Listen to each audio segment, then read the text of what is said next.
coaches, these three seniors, what they meant to this year's team and this program overall? I mean, obviously all three of them different. I mean, Nigel had been here 5 years, Alex 4, and Aaron 1. So, but the biggest thing, they're all really good kids. And I was talking to a parent today, and we were talking about our graduation rates, and I talked about us having 3 seniors that are getting their degree in May, and then I had to correct myself. They're all getting their master's degree. They're kids that when they leave here, I know they're going to do really well. And that's, again, my job is to win basketball games and make sure these kids are doing the right things. But I feel good about what we're doing. I feel like we've progressed as a team throughout the season, and we've gotten better. But same time, I showed Nigel an email I got from one of my former players the other day. I said, this is what it's all about, and just shared that with him, and kind of said, I hope you do the same somewhere down the road. If you ever need me, I'll be there for you. Hopefully we can send them out on a positive note as far as a win on Saturday night. As far as Nigel, he was talking about it. When you think about 5 years and just how much time that really is, what are your thoughts on him? He's been here through a lot of time. Yeah, he's one of those guys that great kid. As a player, we need him to be who he was Saturday and who he was. He's been that way from time to time. He's really aggressive. I think he's a kid that questions himself sometimes. He's not the most confident kid. Sometimes things go bad, and you can just see it in his eyes. But boy, if we go down the stretch, if he can stay confident and believe in himself, because he's really talented, and we need him to play well to win games going down the stretch. So hopefully he'll do that, and then it's going to be sad to see him leave. It really is. But at the same time, he's leaving with a master's degree and a bright future. A lot of those same things go for Alex in terms of the guy who maybe lost in that confidence or was overthinking things and hitting stride. He's another guy you need. Yeah, absolutely. I mean, once he just started competing again and playing hard and just letting things take care of themselves, he started playing well. And I thought he would practice well from time to time, but just never put it all together in the games. And all of a sudden, at the UTEP, I guess it was the UTEP game, it just clicked. And he looked like his old self. I told Coach Shue, we were talking the other day, because he really hadn't seen that. I said, that's the guy I thought we would get all year. And I guess if you're going to get him at some point during the year and you're going to get that guy, why not now? I'd rather have him doing it now than at the beginning of the year not having it now. So hopefully he can string it together here for the next 2 to 3 weeks and see what happens. Aaron, I guess the job he's done and brought him in for a pretty specific role, and mentioned filling TJ's spot, and how you feel like he's handled that last year. I don't think he's probably played as well as he would have liked, or what I even think he's capable of. He hasn't shot the ball like consistently like he's capable of. But where he's been the most pleasant surprise on, I guess, is on the defensive end. You always have to have that defensive stopper on the perimeter, and he's kind of been that guy. He draws the toughest roll every night. He's accepted that. He's rebounded the ball well for us.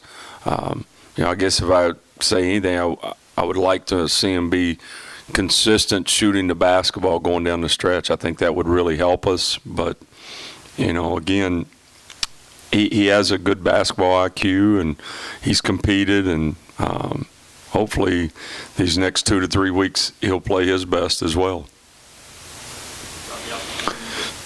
Finish the year here at home and try to get some more momentum before running game. Well, obviously, we've got 2 tough ones in Southern Miss and La Tech this week, but it's good to be at home. Feel like we've been at home for an extended period here. We had finished with 4 your last 6. That beginning of the schedule was brutal. But obviously we need to win some games. And we talked about it after the game at UAB. You want to be peaking and playing your best basketball right now. And I may be wrong, but I think we are. Again, yesterday, I just sensed something different with this team right now. We were locked in, and you talk about paying attention to detail, and you have to do all the little things. You have to do this, and I don't think it really took these guys grasp that like they needed to. Now I understand we have so many new guys, and it's where your older players and your veterans have to continue to sell the message that you're sending, and I think it's finally taken effect, and you can see it in the game. I mean, we had some really good defensive possession Saturday against UAB. I thought Thursday at Middle we were pretty good, but Saturday at UAB, man, we were locked in to what we need to do on defense. I mean, if we take care of the ball Saturday against UAB, we would have been in great shape. We just didn't take care of the ball. So hopefully we can get all of that corrected this week and get ready to go to conference tournament next week. We talked about it last year with Southern Miss, but they expect the team treating this last week like their finals over. Yeah, this is it. So this is their conference tournament this week, and Doc is very, very good basketball coach. He'll have those guys ready to play. Defensively, they're terrific. With them, it starts with Kari Price and Cortland Jackson. They're 2 transfers, one from Dayton who was started on their Elite 8 team at Dayton.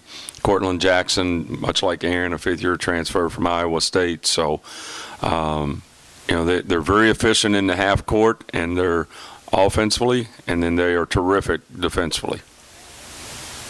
Justin, I know you challenged him a lot throughout the year. Just kind of curious how you handled him in terms of, obviously he's got to play a big role against the fact that he's just a sophomore that made a pretty big leap this offseason. Yeah, and again, as what we need from him is consistency. We need he's a guy that we need a bucket. We need a bucket the other day at UAB. He's the guy we went to. He didn't get the foul call, and they come up with a timeout, I guess. But he was the guy we were going to go to try to get us 2 points right there. And I think the one thing you said that's good. He's only a sophomore. So just imagine if he can make the jump between his sophomore and junior year they made between his freshman and sophomore year, and you got a special player. Do you expect the extra attention he's got this year in terms of consistent double teams? And that's something to this degree? I thought he would draw some attention. Anytime you're putting up the numbers that he put up early, you're gonna get some added attention. Now, how we can take some of that away from him is to make some perimeter jump shots. Our inability at times to consistently make jump shots creates more attention for him. But what we've stressed our guys is that's a positive. If we can get the ball inside to him and they want 2 guys to guard him, one of you guys is going to be open if you'll cut and move. And if you want open shots, then throw him the basketball and play through him. We don't always do that. I think we've missed him in the post recently. We need to get him the ball more and play through him more. It's one of the things that I think if we're going to win this week against Southern Miss and La Tech and next week in the tournament, the ball's got to go inside a little bit more. All right, guys.